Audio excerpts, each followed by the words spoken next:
In this tutorial, I'll show you how to do 3D text tracking in After Effects. Begin by adding a video to the timeline, then open Effects and Presets, search for 3D Camera Tracker, and add it to the video layer. Then give it some time to analyze the video. You can see the progress over here.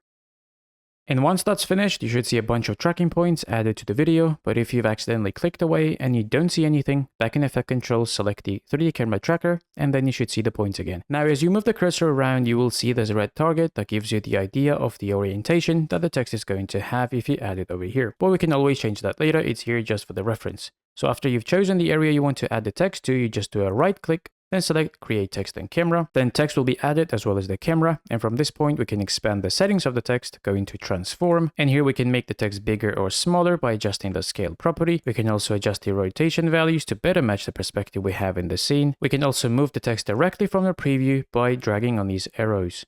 Now to change the text, we just double click on the text layer and then make it say something else. Click away, and now if we preview, the text will be stuck to one place as if it's the part of the scene. And from this point on, we can add effects to the text, such as drop shadow, for example, to make the text more readable in certain examples. And that's pretty much it.